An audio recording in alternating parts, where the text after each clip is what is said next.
장로님 말씀하신 대로 2024년 마지막 주일이 오늘입니다. 한 해 동안 여러분들 애 많이 쓰셨고요. 특별히 12월 1일부터 오늘 5번째 주일 여러분들과 함께 말씀을 나누게 돼서 저도 참 기쁨이었고 감사했습니다. 오늘 본문 말씀은 아주 길지만 우리 대부분이 잘 아는 이야기이기도 합니다. 예수 안 믿는 사람들조차도 대충 본문의 얘기를 알 정도입니다. 실제 있었던 일이라기보다는 아마 예수님께서 들려주시기 위해서 지어낸 이야기로 보입니다. 대표적인 예수님의 스토리텔링 가운데 하나이죠. 우리는 이제까지 이야기의 제목을 돌아온 탕자의 이야기로 알고 있지만 오늘은 좀 더 다른 시각으로 접근을 해보도록 하겠습니다. 실제로 평생 뉴욕에서 사역을 하다가 작년 5월에 타계하신 팀 켈러 목사님이 계시는데 그분은 본문의 제목을 탕자가 아니라 탕신 이야기로 바꿔서 조명을 했습니다. 돌아온 탕자라고 한다면 영어로 prodigal son이라는 말을 쓰게 되는데 이 prodigal이라는 말은 재산을 탕진했다, 낭비했다 이런 뜻에서 탕자의 이야기가 됩니다. 하지만 이 켈러는 탕진한 쪽은 아들이 아니라 아버지다. 바로 하나님이라는 점에서 prodigal God이라고 제목을 붙였습니다. 이게 무슨 얘기냐면 하나님이 탕진하시는 분으로서 우리 죄인에게 은혜를 낭비하시고 사랑을 탕진하셨다 하는 점에서 탕신, prodigal God이라고 제목을 붙인 겁니다. 재산을 미리 달라는 둘째 아들에게 은혜를 쏟아 부으셨고 아주 쫄딱 망하고 다시 돌아와서 품꾼으로라도 써달라고 했을 때조차도 온통 사랑을 쏟아 부으셔서 아들로 맞이해 주셨습니다. 재산을 탕진한 건 아들이 아니라 은혜로운 아버지 쪽이었다라는 것이죠. 그래서 이 이야기는 바로 탕신 이야기라고 해도 틀린 말은 아닙니다. 그런데 이야기는 거기서 끝나지 않습니다. 만일 예수님의 메시지가 그렇게 단순하다면 이야기가 거기서 끝났을 테지만 그렇지 않았습니다. 아들이 둘째만 있는 것이 아니라 맏아들도 있고 그 맏아들 역시 이야기 속에서 자기가 해야 할 역할, 자기 몫을 톡톡히 했기 때문입니다. 자, 그러면 이제 이야기를 대략적으로 살펴보면서 그 의미를 찾아보고 해설을 덧붙여 보도록 하겠습니다. 1절, 우리가 읽지는 않았지만 1절을 보니까 예수님께 몰려든 청중들은 크게 두 부류로 나뉩니다. 모든 세리와 죄인들이 예수님의 말씀을 들으러 가까이 나왔다 이렇게 얘기하고 2절 연이어서 바리새인과 서기관들도 수군거리면서 나왔다고 말하고 있습니다. 그러니까 예수님 앞에 지금 두 부류의 청중들이 모여든 것입니다. 물론 양쪽 모두 유대인들이기는 하지만 한쪽은 둘째 아들 탕자처럼 죄를 짓고 고개조차 들지 못하는 부류가 있는 반면 또 다른 쪽은 법률가이면서 사회의 지도급 인사들로 집안의 큰아들로 표상되는 잘난 부류가 있었습니다. 예수님은 이 양쪽 사람들을 고려해서 이 이야기를 들려주신 것입니다. 죄리와 세리를 대표하듯 둘째 아들은 아버지에게 다짜고짜로 자기 몫의 상속 재산을 미리 달라고 요구하면서 이야기는 시작됩니다.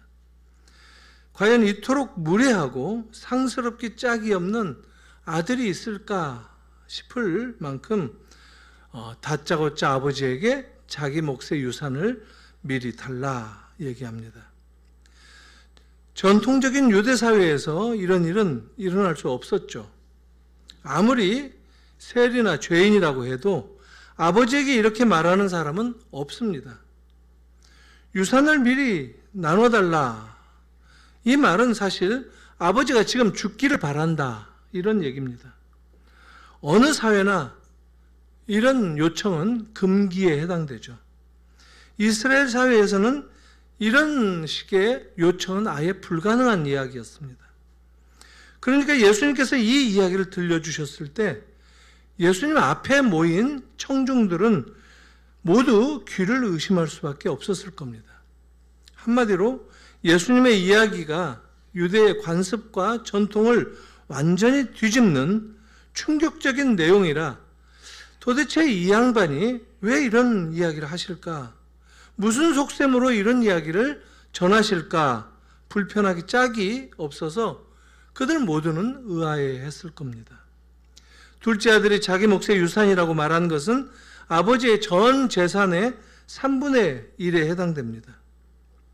원래 유대 사회에서 아버지의 재산은 큰아들이 다른 아들에 비해서 2배 받도록 되어 있습니다. 신명기 21장에 나오죠. 그러니까 아버지의 재산 중에 3분의 2는 큰아들 형에게 돌아가지만 3분의 1은 자기 몫이니 그걸 미리 달라 하는 겁니다. 그런데 예수님의 충격적인 이야기는 더 지날수록 강도가 높아갑니다. 아버지의 반응이 아주 더 충격적이죠. 아버지는 놀랍게도 그 둘째 아들에게 화를 내는 대신 그냥 요구를 순순하게 받아들여서 재산을 미리 나눠줬다는 겁니다. 둘째는 며칠이 안 되어 신속하게 재산을 정리해서 멀리 떠나갑니다. 그 다음은 모두의 예상대로 진행됩니다. 둘째 아들의 재산은 얼마 못 가서 바닥이 났고 무턱대고 투자한 사업에 운도 따르지 않아 완전히 파산에 이르게 됩니다. 그는 순식간에 돼지살이하는 노숙자 신세로 전락되고 말았습니다. 그런데 그런 상황에서 둘째 아들은 더 놀라운 결정을 내립니다. 고향의 아버지 집으로 돌아가겠다 하는 결정을 내린 겁니다. 아마도 그는 아버지를 만나면 어떻게 표정을 지을까, 무슨 말을 어떻게 해야 할까 여러 차례 리허설을 했을 겁니다. 품꾼으로라도 받아주신다면 열심히 일을 하겠다, 몸을 낮춰야 했을 겁니다. 그래도 이조차 충격의 연속이 아닐 수 없습니다. 왜냐하면 이스라엘 사회에서는 가문의 먹칠을 한 불명예스러운 아들이 다시 집에 돌아가는 것, 이것은 도무지 상상할 수 없는 발상이었기 때문입니다. 자기 아버지가 어서 죽기를 바란다라고 저주했던 장본인이 쫄딱 망했다고 해서 아버지에게 다시 돌아간다는 것, 이런 아들도 있을 수 없지만 그 아들을 받아줄 아버지도 없기 때문입니다. 우리 문화도 비슷하지 않겠습니까? 미리 이 재산을 떼어주지도 않지만 호적에서 아예 파버리겠다 이렇게 할 텐데, 예수님의 이야기는 뭔가 설정이 잘못되었거나 아니면 뭔가 이상한 의도를 가지고 하는 이야기일 거라고 여길 수밖에 없습니다. 하지만 예수님의 이야기는 계속되었고 둘째가 집에 귀향했을 때 더 충격적인 놀라운 일이 벌어졌습니다. 작은 아들이 멀리서 돌아오는 모습을 본 아버지, 이 늙은 아버지는 그를 맞이하기 위해서 맨발로 동네 어귀까지 달려 나왔다고 합니다. 오늘날도 그렇지만 당시 이 팔레스틴 유대 사회에서 노인들은 뛰는 법이 없습니다. 종을 둘 만한 위치에 있는 힘 있는 사람들은 긴 치마 같은 옷을 입고 다니면서 다리를 노출하지 않습니다. 종들만 다리를 보이면서 삽니다. 바지나 치마를 걷어 올리고 일을 해야 하기 때문이죠. 그러나 본문의 아버지는 많은 품꾼을 두고 있는 주인이라 그야말로 뛰어가는 모습은 이해할 수 없는 이야기이기도 합니다. 그런데 예수님은 계속 이런 식으로 이야기를 전하셨습니다. 아버지가 맨발로 달려나가는 모습에서 우리는 그가 얼마나 오랫동안 아들을 걱정하면서 기다려왔는지를 알게 됩니다. 느끼는 것이죠. 그만큼 아버지는 아들을 적극적으로 반기셨습니다. 그래서 어떤 사람은 이야기의 제목을 기다리셨던 아버지라고 붙여야 한다고 말하기도 합니다. 우리가 생각하는 이야기의 흐름과 달라도 너무 다른 이야기가 됩니다. 우리는 잘못했다고 싹싹 빌어도 용서하지 않을 터인데, 그런데 이야기 속에 아버지는 달려나가서 아들을 맞이해 주셨습니다. 목을 끌어안고 입을 맞추면서 반가워했습니다. 그 모습에서 아버지의 마음이 분명하게 드러납니다. 아버지의 오랜 기다림만큼이나 아들에 대한 적극적인 환영, 이것이 나타난 것이죠. 예수님의 충격적인 이야기는 계속됩니다. 아버지는 돌아온 아들을 위해서 살찐 송아지를 잡고 잔치를 벌이라고 종들에게 명하셨다고 합니다. 집안은 즉시 잔치가 벌어지는 것으로 변화가 됩니다. 잔치의 주인공은 그리 내세울 정도가 못 되는 죄인 둘째 아들이죠. 그렇게 집안은 떠들썩하게 되는데, 그 대신 어디서 여기서 새로운 무대가 바뀝니다. 아버지의 또 다른 아들, 큰아들이 등장합니다. 큰아들은 얼핏 우리가 짐작만 해도 엄친아 같은 반듯한 이미지로 여겨지는 인물입니다. 큰아들이 계속 아버지 곁에서 농사일을 거들고 있었다는 점에서만 봐도 착실한 이미지가 그에게 더 씌워졌기 때문입니다. 그런데 그의 등장은 일거에 그런 모든 오해를 뒤집어 버립니다. 집안 잔치에 그의 반응은 아주 깜짝 놀랄만한 모습입니다. 집안이 이 아들로 인해서, 이 아들의 등장으로 인해서 파국으로 치닫게 되는 모습을 보여줍니다. 큰아들은 일터에서 돌아오는 길에 집안에서 들려오는 떠들썩한 소음을 듣고 종에게 물어서 자초지종을 듣습니다. 그는 동생의 귀양 소식과 함께 아버지의 환대로 열리는 잔치 소문을 듣고 이제 갑자기 화를 주체할 수 없게 됩니다. 이제는 아버지를 욕되게 만드는 이 인물이 바로 자기 차례인 양 돌변하고 맙니다. 큰아들은 종들을 포함해서 많은 사람들이 보는 앞에서 아버지에게 대들고 불평합니다. 자기는 잔치를 취소하기 전에는 집에 들어가지 않겠다고 소리를 지릅니다. 그는 아버지에 대한 불평, 불만, 불신으로 가득 차서 자기가 마치 캐스팅 보트를 쥔 채 문 밖에 남아있는 잔치에 참석할 수 없다고 집으로 들어가자는 아버지의 청을 거절합니다. 이제 아버지는 큰아들에게 봉변을 당한 것이죠. 예수님의 이야기를 듣는 청중들은 다시 경악한 겁니다. 큰 놈은 괜찮으려나 했다가 더 큰 본때를 보여주는 큰아들을 듣게 되고 만 것입니다. 그럼에도 불구하고 아버지는 큰아들에게도 부드럽게 말합니다. 들어가자고 설득합니다. 아버지의 동생에 대한 이 웰컴은 진정한 기쁨이고 즐거움인 반면에 형은 그러지 못했습니다. 본문에 나오는 형은 동생의 죄에 집중하고 있습니다. 30절에 아예 동생을 결론지어 말합니다. 아버지의 살림을 장녀들과 함께 삼켜버렸다라고 말합니다. 장녀들과 놀아나느라고 아버지의 재산을 거덜냈다는 겁니다. 허랑방탕하게 아버지의 유산을 탕진했다는 겁니다. 배은망덕한 둘째다라는 겁니다. 형은 동생의 죄의 모습에 굉장히 비관적이고 비판적으로 집중을 합니다.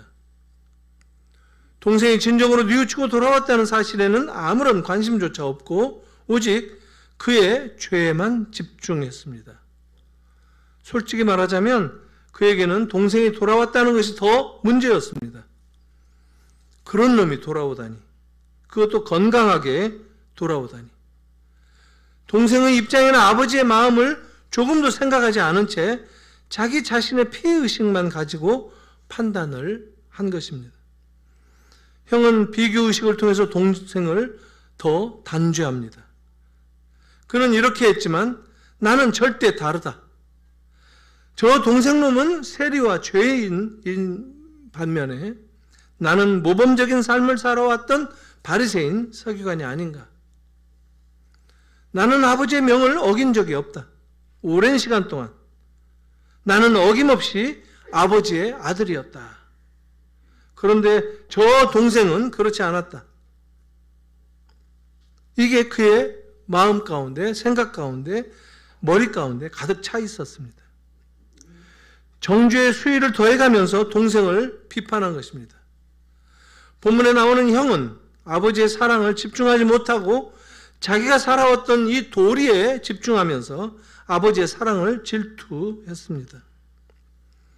겉으로는 그가 그토록 효자처럼 보이며 살았지만 아버지에 대한 원망을 쌓아가고 있었던 모습이 이제 드러난 것입니다. 그는 얘기합니다. 내가 여러 해 동안, 그러나 사실은 아버지만 바라고 살아왔는데 집을 떠나지 않고 아버지의 농사일을 거들며 살아왔는데 그것은 다른 이유가 있었다라는 겁니다. 저 거지 같은 동생놈은 많은 재산을 받아가서 탕진을 하는 동안 나는 집에서 아버지께 효도했다 하는 겁니다. 그의 생각에는 저런 잔치는 자기가 받아야 한다고 여긴 겁니다.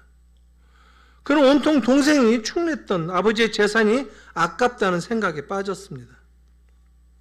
지금도 아버지가 저런 죄인을 위해서 잔치를 베풀어 주시다니 돈이 아까운 생각만 들었습니다.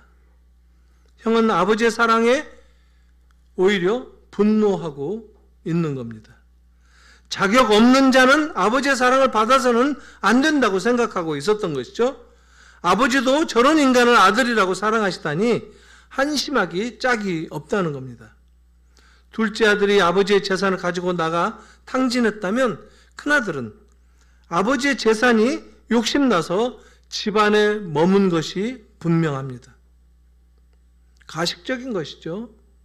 위선적인 것이죠. 그러면서 동생놈은 마치 사랑을 받지 않아야 할 놈이라고 규정하고 정죄했습니다.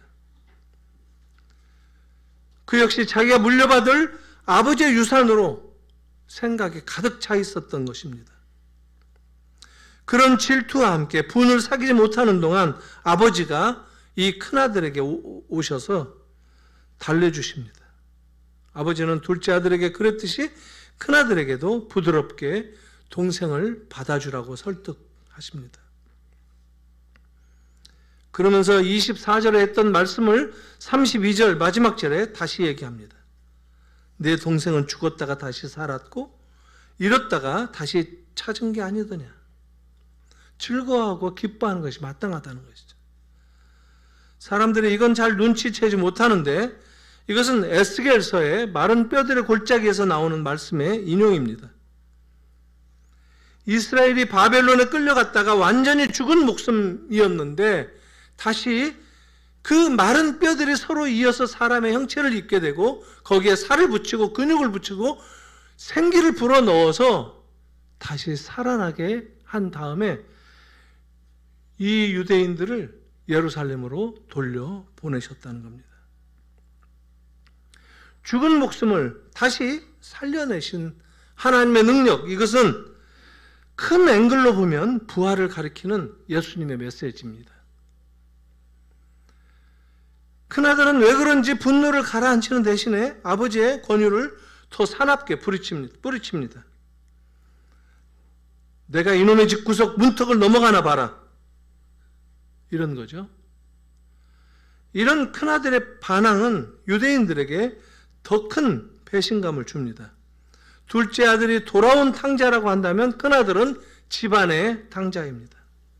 아버지는 이런 두 아들을 위해서 끝까지 사랑과 은혜를 쏟아 부으십니다. 자신의 사랑과 은혜를 탕진하시는 것이죠. 우리 하나님 아버지는 그런 의미에 있어서 탕신이다라는 겁니다.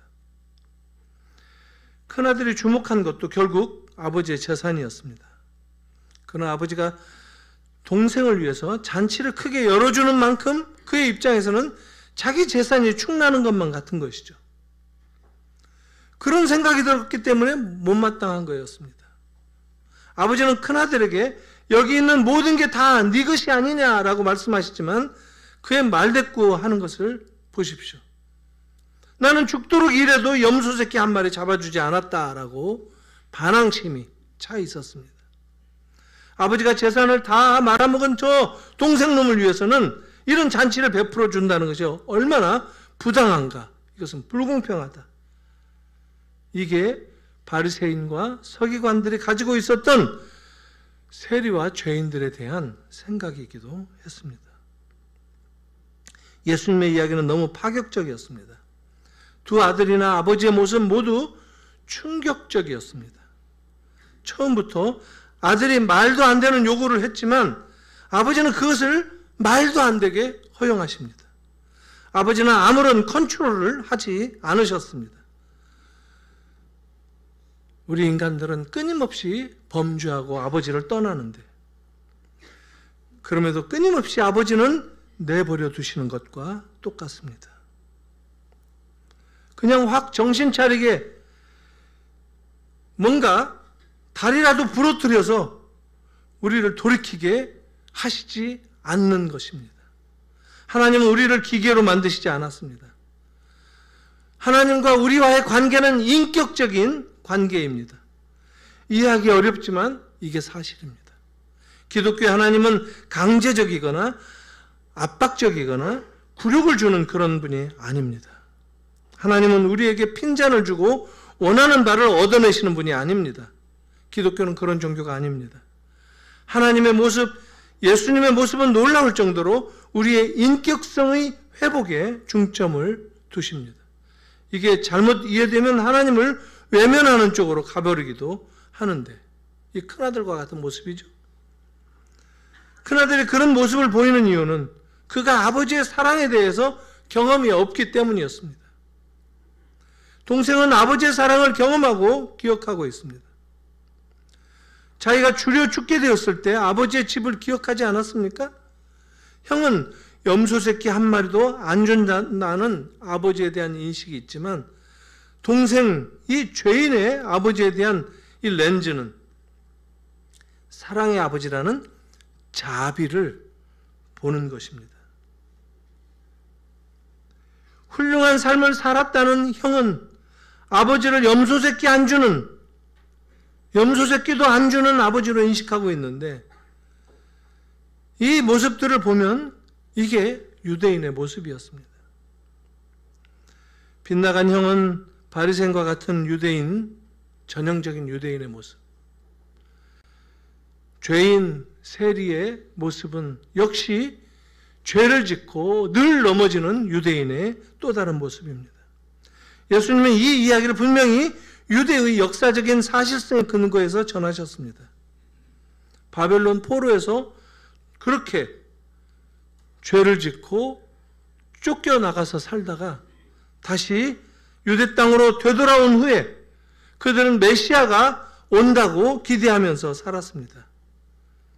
그러면서 두 아들처럼 아버지를 떠나거나 비껴간 채 죄인과 도덕군자의 모습으로 생활하고 있지만 예수님이 그들 앞에 오셨는데 알아볼 수가 없었습니다. 예수님의 이야기조차도 듣고 어려워했습니다. 불행하게도 그 두 그룹은 하나님 아버지의 마음을 모릅니다. 아버지의 사랑도 모릅니다. 자기들의 욕망의 기준으로 하나님 아버지를 제단하고 우상처럼 만들어서 그 대상을 믿을 뿐이었습니다. 사실상 그들이 아버지에게 권하는 바는 돈이라거나 그들의 삶의 욕망을 채워주는 것 뿐이었습니다. 이런 상황에서 예수님께서 그들에게 임하셨던 겁니다. 이런 그들에게 나타나신 예수님께서 이 두 아들의 이야기를 전해 주셨던 것입니다. 메시아가 그들에게 오신 겁니다. 그들은 아버지의 은혜를 제대로 깨달았어야만 했습니다. 사랑하는 성도 여러분, 오늘 우리는 어떻습니까? 이런 두 아들의 모습과 혹 비슷하지는 않습니까? 실제로 두 아들은 우리가 교회에서 흔히 볼 수 있는 그런 모습이기도 합니다. 뭐랄까, 우리는 한편으로는 모두 돌아온 죄인과 같습니다. 아버지를 떠났다가 돌아온 경험들이 있습니다. 세상의 유혹과 나 자신의 욕망으로 아버지께 영영 돌아오지 못할 뻔하기도 했습니다. 하지만 결국 아버지께 돌아왔고 또 떠났다가 돌아오지만 아버지의 사랑은 우리의 모든 죄를 덮는다는 것을 경험합니다.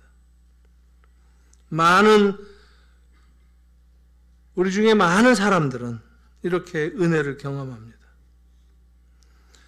이런 탕자적인 관점을 가진 사람, 이런 사람은 상대주의적인 인생관을 가지고 살아갑니다. 이들에게 있어서 눈에 가시 같은 사람은 교과서적인 인생을 살아가는 답답한 도덕주의자죠. 형과 같은, 바리새인과 서기관 같은 그런 모습입니다. 이렇게 상대주의적인 가치를 가진 사람들도 교회에 은근히 많지만 또 도덕을 강조하는 사람들, 이른바 좀 꼰대 같은 그런 사람들도 많습니다. 그런 사람들이 생각하기에는 사실 저런 망나니 같은 사람, 도덕적인 관계를 중요하게 생각하기 때문에 사람들을 대할 때나 사람을 평가할 때 도덕적으로 결함이 있거나 그러면 상대하지 않는 그런 스타일입니다. 도덕적인 결함이 바로 인간관계를 깨트리는 원인이라고 여깁니다. 그래서 이런 사람들은 사회에서 쓰레기 같은 인간을 제거해야 된다라고 생각을 합니다.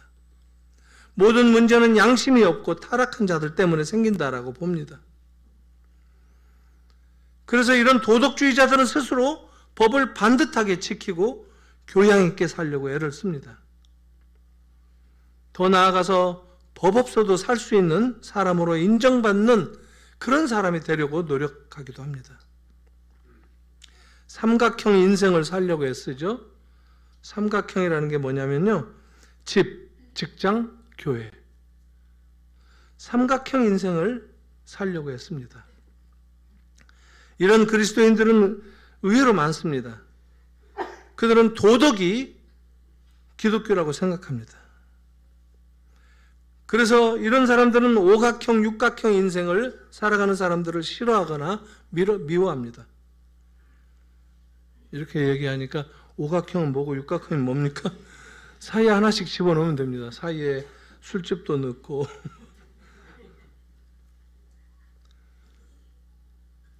오각형, 육각형 이런 사회적으로 암적인 비도덕적인 인간들이 항상 문제라고 여기는 것입니다. 그런데 여러분, 둘 중에 어떤 쪽이 정답입니까? 동생입니까? 형입니까? 상대주의적인 인생관? 죄의 경험인가? 아니면 법대로 살자는 도덕주의 인생관? 그쪽입니까? 불행하게도 둘 다 아버지의 마음을 몰랐습니다. 둘 다 자기들의 인생을 살 뿐입니다. 동생도 아버지에게 돈을 받아내 탕진했지만 형도 아버지 집에 머물렀던 이유는 역시 돈 때문이었습니다. 그가 왜 아버지에게 불같이 화를 내며 그렇게 그 화를 풀지 못합니까? 돈 때문입니다. 두 형제 모두 아버지를 사랑하지 못했던 겁니다. 아버지의 마음을 몰랐기 때문이었습니다. 그들은 아버지의 돈이 욕심나고 사랑의 대상이었습니다. 세리나 죄인들이 얼마나 돈을 사랑합니까?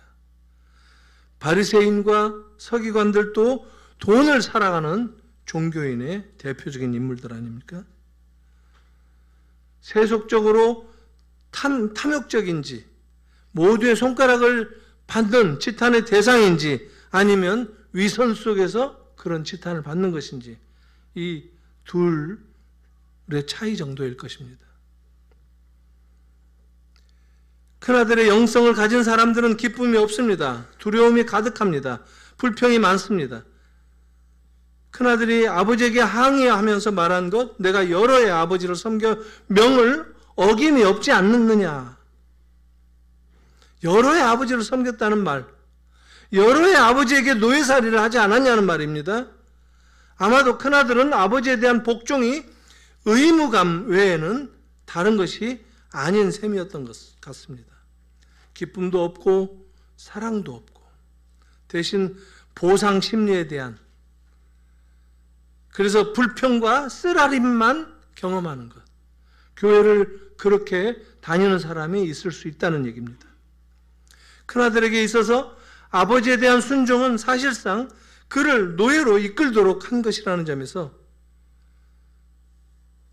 우리 성도들이 교회를 위해 섬기거나 하나님을 위해서 섬기거나 진리를 위해서 섬긴다고 하면서 의무감이나 노예처럼 복종하는 그런 경우가 있지는 않은지 돌아볼 필요가 있겠다는 겁니다. 과연 나는 두려움보다 사랑에 의한 동기로 두려움 없이 교회와 하나님과 진리와 이웃을 섬기고 있는가? 문제는 바리새인과 서기관들도 겉으로는 율법대로 살아간다고 하지만 세속적인 탐욕에 이글거리고 있었다는 것을 세상이 다 알고 있었습니다. 모든 유대인들이 다 마찬가지였습니다. 이런 사람들이 지도자로 군림하고 있었고 그들의 순종은 의무감일 뿐이었습니다. 그러면서 그들 주제에 다른 사람에게 삶의 방향을 제시하면서 살았던 것입니다. 거짓과 위선을 벗어야만 복음을 볼 수 있습니다. 복음은 그럴 때 그들에게 드러납니다. 지금 예수님의 말씀이 이들 모두에게 같은 울림을 주는 이유이기도 합니다. 두 부류의 유대인 모두 예수님 앞에 와서 말씀을 듣고 있는데 그들 모두에게 예수님의 복음이 필요하지 않았겠습니까? 예수님 당시 유대인들은 이미 수백 년 전에 바벨론으로부터 귀환했습니다. 그들은 다시 율법의 삶을 회복하자며 회개하고 난리를 피우는 삶을 보였습니다. 에스라, 느헤미야 시대는 그런 모습을 아주 위대하다고 그리고 있지 않습니까? 문제는 그 결과 지금 뭐가 남았느냐 하는 겁니다. 바리새인과 서기관들과 같은 법률가들은 사회적으로 득세하고 권력을 뒤흔들면서 살았습니다. 속으로는 탐욕에 젖어 있으면서 겉으로는 하나님의 뜻을 가장 잘 알고 행하는 것처럼 행세하며 법을 해석하고 메시아를 기다렸다고 합니다. 더군다나 자기들은 회개가 필요 없는 사람들처럼 살았습니다. 회개는 누가 해야 하느냐면 집단한 탕자나 해야 한다는 겁니다. 자기들은 죄가 없습니다. 비가 오나 눈이 오나 교회에 나온 죄밖에 없습니다. 내가 아니라 저 탕자가 바로 문제다 하는 겁니다. 이런 설교를 들어도 내가 아니라 아무개 집사가 들어야 딱 맞는데 이런 생각을 할 때가 있습니다. 왜 부부 세미나 하면서 자기에게 하는 말을 항상 옆에 앉은 아내나 남편을 생각하면서 들었지 하는 것과 같습니다. 이런 사람들은 하나님의 은혜의 입맞춤이라는 감동적인 경험을 바로 그런 이유 때문에 못하는 겁니다. 도리어 하나님이 자기를 당연하게 사랑해야 한다고 생각합니다. 마음이 딱딱한 것이죠. 지금 예수님 앞에 선 모든 유대인 청중은 예수님을 못 알아봤을 뿐 아니라 그분이 들려주시는 복음의 메시지를 듣고도 깨닫지 못하고 있었다는 겁니다. 불행하게도 오늘날 우리나라의 메이저 교회들이 은근히 비슷합니다.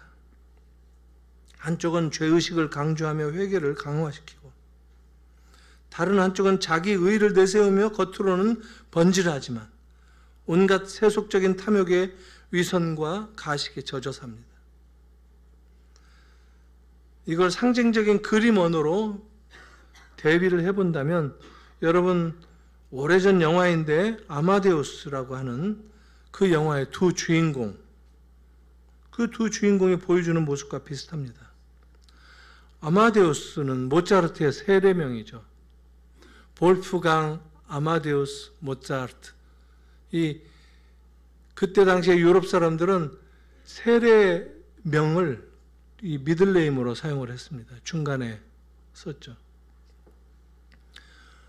아모르라는 건 사랑이라는 거고, 데우스는 하나님이죠.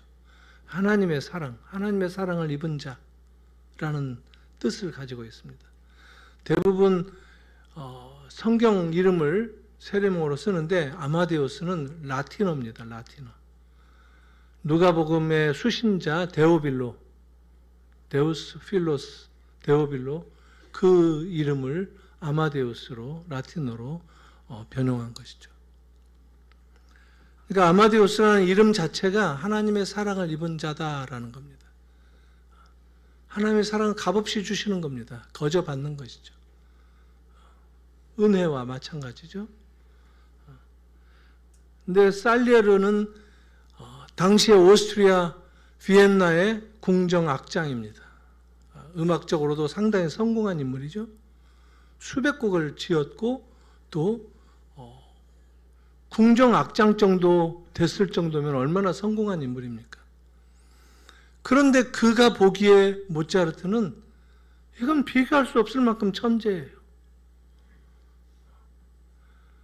자기도 하나님께 열심히 기도하고 음악적 재능을 주십사 하고 늘 기도하고 감사하고 또 그 재능으로, 하나님이 주셨다는 그 재능으로 음악을 만들면서 살고 있는데 어느 날 갑자기 나타난 저 모차르트는 이해할 수 없을 만큼 음악적 천재라는 거예요. 그냥 그 자리에서 쓱쓱 말하는 것 같은데 하늘에서 뭔가 빛이 쏟아져 내리는 그런 천재와 같다는 거죠. 자기는 밤새 고치고 또 고치고 해서 가지고 갔는데 그 노트를 이거 이렇게 하는 게 더 낫다 하고 그 자리에서 고쳐버린다는 거죠. 충격적인 거예요. 자기는 하나님께 기도하면 기도할수록 하나님은 그만큼 주실 줄 알았어요. 보세요. Give and take. 그러나 신앙은 give and take이 아닙니다. 하나님의 사랑과 은혜는 값없이 주시는 선물이에요. 커머셜한 게 아니에요. 상업적인 거래가 아니라는 겁니다. 어느 한순간에 직면대에서 자기가 이제 포기하기에 이르지 않습니까? 그럴 때 십자가를 벽난로에 집어 던지지 않습니까? 영화에서. 이게 하나님을 그렇게 잘못 깨달았을 때 이르게 되는 결과입니다. 하나님의 사랑은, 하나님의 은혜는 값없이 주시는 선물입니다. 거저 주시는 거예요. 지금 큰아들이 아버지의 동생에 대한 사랑을 이해할 때 아버지의 사랑을 자기가 일한 만큼, 자기가 집에서 더 머물렀을 만큼 내가 더 효도하는 것처럼, 그것도 겉으로만 보인 것이지만 그거에 따라서 아버지의 사랑을 더 받을 수 있다라고 생각한다는 거예요. 그렇지 않습니다. 그래서 중요한 것이 아버지께로 오는 것이 이 대목에서는 중요합니다. 예수님께 나아오는 것, 이것이 중요합니다. 예수님이 이야기를 하고 계실 때 예수님의 그 이야기를 듣고 맞습니다 라고 예수님의 이야기에 귀가 열릴 때 이게 진정한 모습입니다. 이게 회개의 모습입니다. 회개는 단순하게 I am sorry가 아닙니다. 회개는 훨씬 더 근본적인 겁니다. 탕자가 아버지에게 돌아왔을 때, 아버지의 품에 안길 때, 그게 회개입니다. 회개의 센스가 뭐냐면은 인생관이 그래서 바뀔 수밖에 없는 겁니다. 아버지의 품이 이런 거였구나. 이제 인생을 보는 뷰가 달라집니다. 내가 누구구나. 내가 어떤 삶을 살아야 하는구나.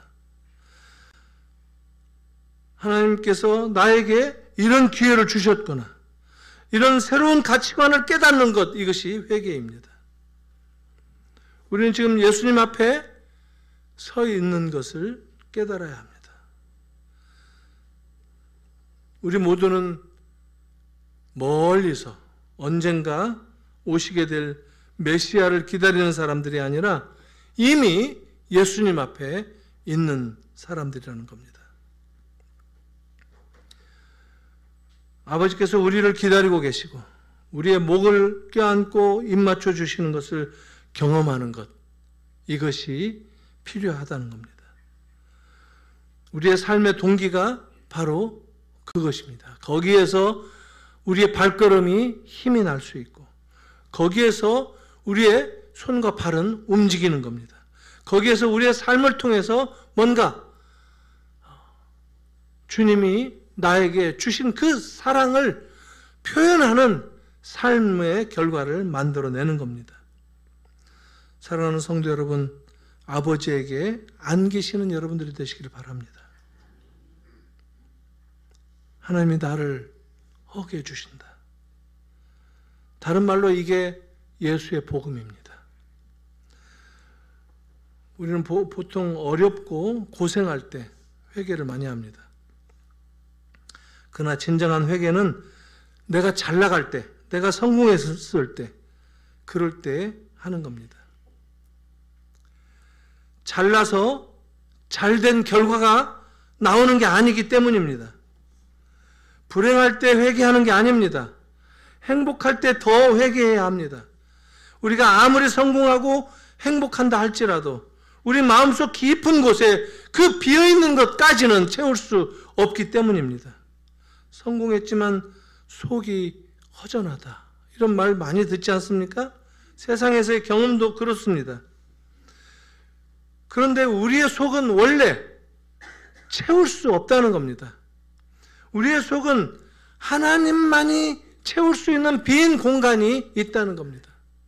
이 C.S. 루이스는 그것을 인간이 본성적으로 하나님을 갈망하는 것이다 라고 하는 얘기를 했습니다. longingness, 하나님을 갈망함이 내 안에 들어있다는 거예요. 그것을 하나님만이 채울 수 있다는 겁니다. 그 누구도, 이 세상 그 어떤 것도 나를 채울 수 없지만 하나님은 바로 거기까지도 나를 채워주신다는 겁니다. 오늘 마지막으로 한 가지만 덧붙여 보겠습니다. 둘째 아들이나 큰아들이 재산을 달라, 아버지의 재산을 달라, 살림을 달라, 이렇게 우리말로는 또 살림으로도 번역되어 있고 그렇습니다. 근데 이게 원어로 비오스입니다. 비오스. 이 바이올로지, 생물학이 거기서 나온 거죠. 비오스가 생명이라는 거예요. 아버지는 우리에게 생명을 주셨다는 겁니다. 자식들은 그게 재물이지만 아버지는 은혜와 사랑을 쏟아 부으실 때 당신의 생명을 우리에게 주신다는 겁니다. 우리는 아버지의 재물을 이 세상에서 낭비하고 탕진하지만 아버지는 생명을 쏟아 부으시면서 당신의 생명을 탕진하신다라는 겁니다. 이 하나님을 붙드시기 바랍니다. 이 하나님은 우리의 하나님이십니다. 그냥 나오시면 됩니다. 그 하나님의 품에 안기시는 여러분들이 되시기를 바랍니다. 기도하겠습니다. 하나님 아버지, 은혜를 감사합니다. 우리에게 사랑과 은혜를 탕진하신, 다 쏟아 부으시고 내어주신 우리 아버지 하나님을 이 시간 함께 나누었습니다. 그 품에서 평안을 얻는 모든 주의 백성들 되게 하여 주시옵소서. 그 품에서 아버지의 사랑을 느끼는 모든 주의 백성들 되게 하여 주시옵소서. 아버지의 품 안에서 사랑과 평안을 누릴 뿐만 아니라 이것을 세상과 함께 나누는 저희들 되기를 원합니다. 주님 도와주시옵소서. 주님 은혜를 부어 주시옵소서. 함께하여 주시옵소서. 예수님의 이름으로 기도하옵나이다. 아멘.